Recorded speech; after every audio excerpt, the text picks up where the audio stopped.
There is a ritual so recent in human history that it does not even register as a ritual, yet so thoroughly embedded in the nightly routine of the modern world that its absence feels stranger than its presence. The day ends, the body moves toward bed, and almost automatically, before the light goes out and before sleep is invited, the phone appears. It is checked, scrolled, tapped, watched, and held in the blue-lit glow of its screen at a distance of roughly 12 inches from the face for anywhere between 15 minutes and 2 hours before the eyes finally close. It happens in bedrooms across the world with a consistency that rivals sleep itself as a universal human behavior. And it is destroying the quality of that sleep in ways that are specific, measurable, and far more consequential than most people have ever been told. But this is not simply a story about sleep. That would be important enough on its own, but the full picture of what happens to the body when phone use before bed stops is wider and deeper than sleep quality alone. It touches the hormonal system, the nervous system, the brain's emotional processing architecture, the stress response, the cardiovascular system, and the mental health landscape of the following day in ways that most people have never connected to the device on their nightstand. And the timeline of those changes, the specific sequence of what shifts and when, beginning from the first night without the phone and continuing through the weeks of cumulative recalibration that follow, tells a story about the human body that is both scientifically precise and personally revelatory. So let us start where the biology starts, which is not in the bedroom, but in the eye, and in a specific type of photoreceptor called intrinsically photosensitive retinal ganglion cells. These cells contain a photopigment called melanopsin, and unlike rods and cones, which are involved in visual processing, these cells have a single primary function. They detect the presence or absence of light, particularly light in the blue wavelength range, and relay that information directly to the suprachiasmatic nucleus in the hypothalamus, the master biological clock that governs the circadian rhythm of the entire body. These cells are the body's primary timekeeping sensors, and they are extraordinarily sensitive to blue light specifically, because the blue wavelength of daylight was, for the entirety of human evolutionary history until approximately 15 years ago, the most reliable signal available that it was daytime. The significance of this sensitivity cannot be overstated. When these photoreceptors detect blue light, the suprachiasmatic nucleus receives a signal that biological daytime is occurring. It suppresses the production of melatonin, delays the drop in core body temperature, maintains waking hormonal levels at waking levels, and holds the entire circadian system in a daytime configuration. When blue light fades, as it naturally does with the setting of the sun, the photoreceptors report the change. The master clock shifts into nighttime mode. Melatonin production begins in the pineal gland. Core body temperature starts its decline, and the physiological preparation for sleep begins in earnest.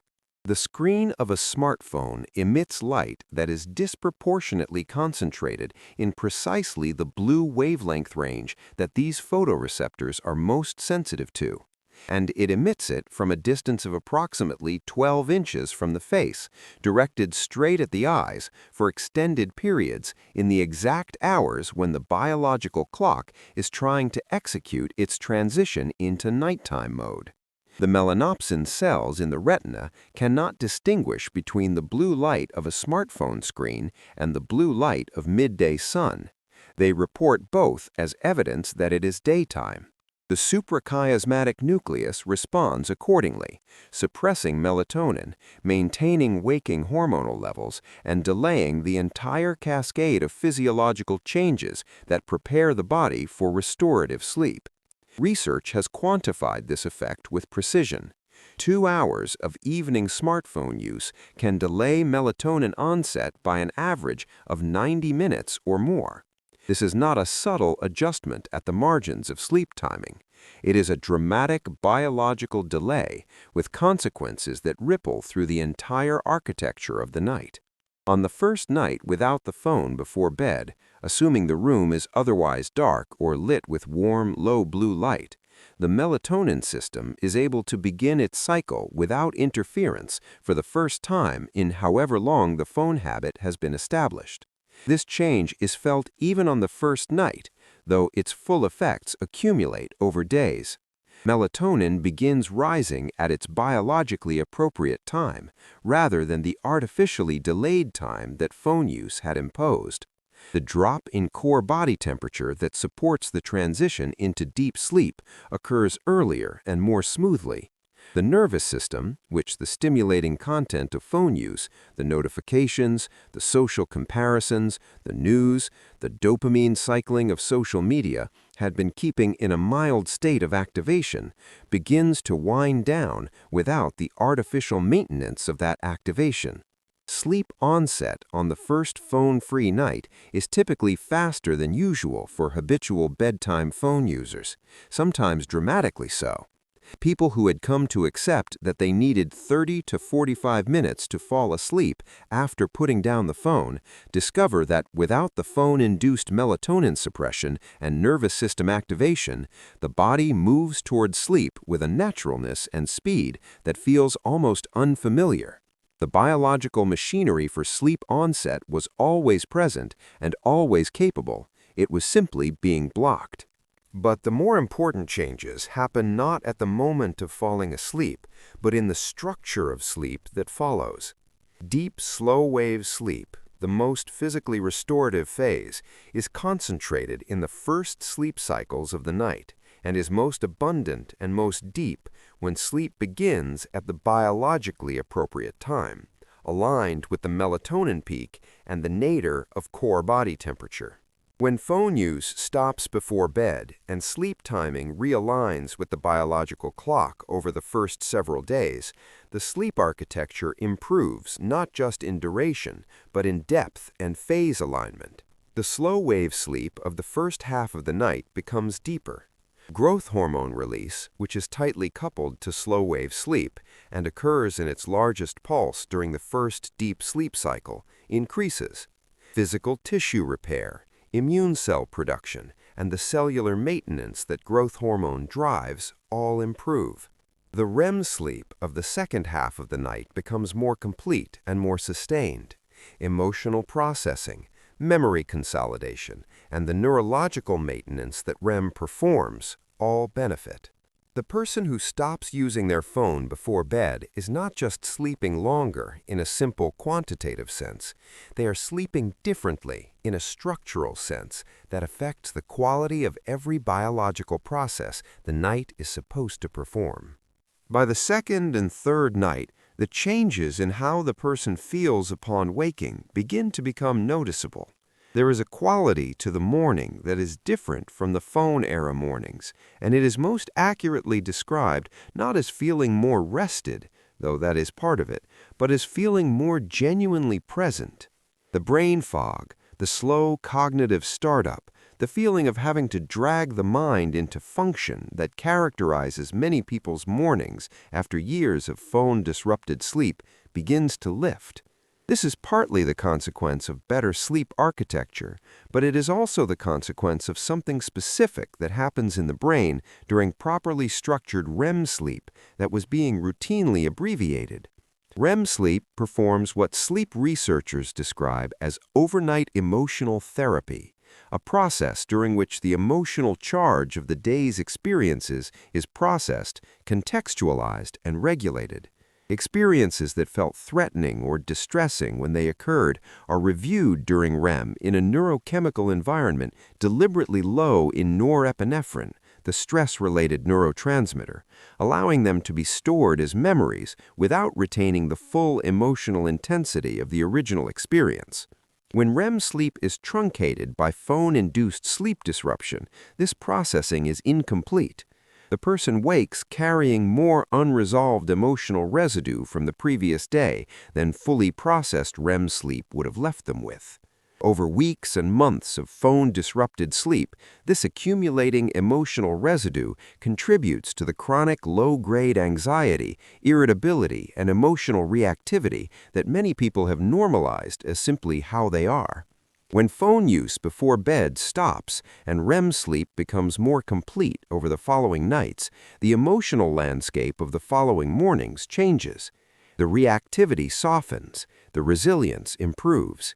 Problems that had been looming with a disproportionate darkness at the end of phone-lit evenings, fed partly by the content of the phone and partly by the neurological state of a brain not adequately processing its emotional load, begin to feel more proportionate and more manageable. This is not a mood change driven by circumstances. It is a neurological change driven by improved brain maintenance during sleep. The stress response system is deeply entangled with bedtime phone use in ways that extend beyond the blue light story. The content of phone use in the evening hours is almost never calming. It is designed not to be. Social media platforms, news applications, messaging, and video content are all engineered to maintain engagement by activating the brain's novelty and social monitoring systems. Every notification is a potential social signal. Every scroll reveals a new piece of information to evaluate. Every comparison image activates the social ranking circuitry that is one of the most evolutionarily ancient and most persistent sources of psychological activation in the human mind. The brain that is scrolling before bed is not resting, it is working. Evaluating social information, processing potential threats, monitoring status, anticipating responses, and maintaining the low-level vigilance that social engagement requires. This is the precise opposite of the neurological state required for the transition into deep restorative sleep. Cortisol, the primary stress and arousal hormone, is supposed to be at its lowest point of the 24-hour cycle during the hours of sleep. But bedtime phone use, by maintaining the stress response system in a mildly activated state, keeps cortisol from declining as steeply or as early as it should. The hypothalamic pituitary adrenal axis, the body's stress response circuit, is being gently but persistently stimulated at exactly the time it needs to be quieting. An elevated cortisol in the evening and nighttime hours suppresses melatonin, impairs deep sleep, promotes inflammatory signaling, and creates the physiological conditions for the anxiety-edged insomnia that millions of people treat as a personal neurological deficiency rather than a directly caused consequence of their pre-sleep behavior.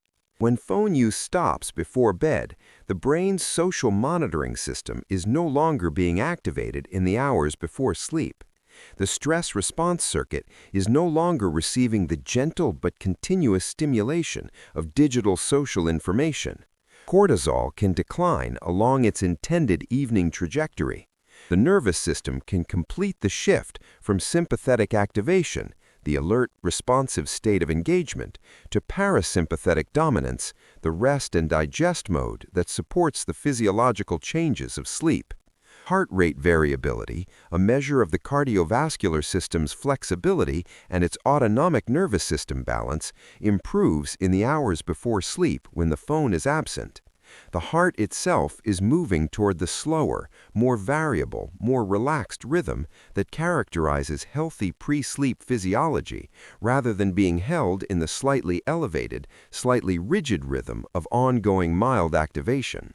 By the end of the first week of phone-free evenings, the cumulative changes in sleep quality are producing downstream effects that people begin noticing in their daytime function. Concentration improves, not dramatically but measurably, in the kind of sustained, deep attention that the prefrontal cortex manages and that is most dependent on adequate sleep for its daily restoration. Decision-making feels cleaner. The mental friction of the morning startup is reduced. The emotional reactivity that had characterized interactions in the first half of the day, when the cortisol awakening response was peaking in a brain that had not fully processed the previous day's emotional load, begins to diminish. The relationship with the phone itself begins to change during this first week in ways that are worth examining carefully. The habitual reach for the phone in the bedroom, the automatic movement toward the device that had become as reflexive as reaching for a glass of water, begins to encounter a new experience in its place, the absence of the phone, and what that absence reveals, which is that the pull toward the phone before bed was never primarily about any specific content. It was about stimulation, about the particular quality of dopamine cycling that phone use provides, the variable reward of the scroll, the social validation of the notification, the novelty of the next piece of content. The bedroom without the phone is a space of lower stimulation, and for the first several nights, that lower stimulation can feel uncomfortable in the way that any reduction in habitual stimulation feels uncomfortable. The mind reaches for the next thing and finds nothing, and in that space of nothing, it must simply be with itself. This is, for many people, the most unexpected and most ultimately valuable aspect of stopping phone use before bed. Not the sleep improvement, as significant as that is, but the recovery of the capacity to simply exist in quietness before sleep. The mind that had been crowded with content, comparison, information, and social stimulation every night for years discovers that it has its own thoughts, its own processing rhythm, its own capacity for the kind of diffuse, associative mental wandering that occurs in the absence of external stimulation, and that turns out to be both deeply restorative and genuinely valuable for creative thinking, problem-solving, and the kind of loose, unstructured mental processing that the constantly engaged mind never gets the opportunity to do. The default mode network, the brain system active during mind-wandering, self-reflection, and the loosely structured thinking of undirected rest, is suppressed during phone use, which demands the kind of directed, reactive attention that keeps the brain in task-focused mode continuously. When phone use stops before bed and the mind is left to wander in the darkness, the default mode network activates, and its activation in those pre-sleep minutes is associated with the creative insight, the emotional integration, and the autobiographical processing that makes the mind feel in the morning like it has worked something through rather than simply stopped for the night. By the second week, the sleep changes have had sufficient time to produce effects on the hormonal systems that depend on sleep quality for their regulation. Testosterone, which is produced primarily during sleep and peaks during REM, is higher on average in people sleeping well-structured, adequately long sleep than in those with disrupted or shortened sleep. The recovery of sleep quality from phone cessation produces a corresponding recovery in the nightly testosterone peak. Growth hormone, as noted, is more abundantly released with improved slow-wave sleep. The hunger hormones leptin and ghrelin, which are among the most sleep-sensitive hormonal systems in the body, begin normalizing. Leptin, which signals satiety and is suppressed by poor sleep, rises. Ghrelin, which drives hunger and is elevated by sleep disruption, decreases. Many people who stop using their phone before bed and experience improved sleep find that their appetite through the following day feels more moderate, more accurately calibrated to genuine caloric need, less driven by the hormonal disruption of insufficient or poor quality sleep. Weight management becomes subtly easier, not because of any dietary change, but because the hormonal environment driving appetite has improved. The inflammatory status of the body is also shifting during the second week. Poor sleep is one of the most reliable drivers of systemic inflammation, elevating inflammatory markers, including C-reactive protein and interleukin-6, that contribute to cardiovascular disease, metabolic dysfunction, and accelerated cellular aging. As sleep improves with the removal of phone-induced disruption, these inflammatory markers begin to trend downward. The immune system, which performs its most important maintenance and surveillance functions during deep sleep, operates more completely and more effectively. The quiet inflammatory background that poor sleep maintains begins to quiet further. The cardiovascular effects accumulate alongside the inflammatory changes. Blood pressure, which is supposed to drop by 10 to 20% during sleep in the process called nocturnal dipping, dips more fully when sleep is more deeply restorative. The heart rate variability that indicates healthy autonomic balance is higher in the mornings following phone-free evenings. The cardiovascular system is getting the overnight rest and restoration it requires, rather than spending part of the night partially mobilized by the stress response that phone-induced activation was maintaining. The mental health dimension of stopping phone use before bed is perhaps the most significant and the most complex. The research connecting social media use, particularly evening social media use, with anxiety and depression is extensive and consistent. The comparison loop, the social evaluation, the performance of identity, the unpredictable reward of social validation, and the exposure to the curated highlight reels of others' lives that social media delivers all activate psychological processes that are incompatible with the self-acceptance and low arousal state that precede healthy sleep. Evening phone use primes the mind for self-evaluation at exactly the time when the capacity to manage that self-evaluation with equanimity and perspective is lowest. The result is a mind that goes to bed running the particular quality of thought that performs worst in the dark with no distractions, the recursive self-critical loop, the social anxiety, the comparison-driven inadequacy, the rumination on unresolved social dynamics, all amplified by the neurological vulnerability of the pre-sleep state. When phone use stops before bed, this loop loses its nightly priming event. The mind that was being delivered social comparison content in the final waking hour is instead left with its actual life, its actual concerns, its actual self, in a quiet room without the curated images and social performance metrics that were calibrating its sense of adequacy and status every night before sleep. The mental health benefits of this simple change, accumulating over weeks of phone-free evenings, are not trivial.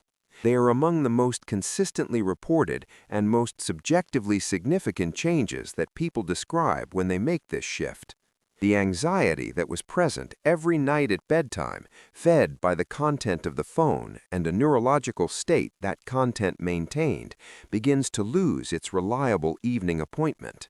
At the end of 2 weeks, what the person who has stopped using their phone before bed has experienced is not a single change, but a system-wide recalibration, whose effects are felt from the moment of waking to the moment the next phone-free evening begins.